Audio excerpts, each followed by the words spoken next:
Et on revient dans cette édition sur un grand procès qui date de 18 années, qui s'est achevé en partie hier, vendredi plutôt, puisqu'il s'agit du procès de la scientologie. Vendredi dernier, la justice belge a rejeté les poursuites contre l'église de scientologie, faute d'éléments notamment pouvant entraîner donc ces poursuites judiciaires. C'est une victoire pour la scientologie, qui est considérée comme une secte dans beaucoup de pays, mais qui reste autorisée, notamment donc en Belgique, mais aussi et surtout aux États-Unis. En tout cas, une association contre les dérives sectaires de Lille s'est exprimée concernant cette victoire de l'Église, comme ça se définit, de scientologie.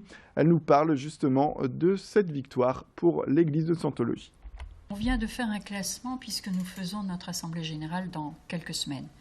Et j'ai fait donc un panorama par mon rapport d'activité. Eh bien, la scientologie n'arrive pas en tête, c'est vrai, mais elle est toujours bien présente avec toutes ces associations satellites, je vous l'ai dit tout à l'heure, qui tiennent à l'actualité. Ensuite, on a, je dirais, malheureusement aujourd'hui, le thème, et cette thématique, la radicalisation donc de ces enfants qui partent en Syrie. Pour moi, mise sous emprise. Les témoins de Jéhovah arrivent juste derrière. Nous avons beaucoup d'églises évangéliques où il y a là ces pseudo-spirituels.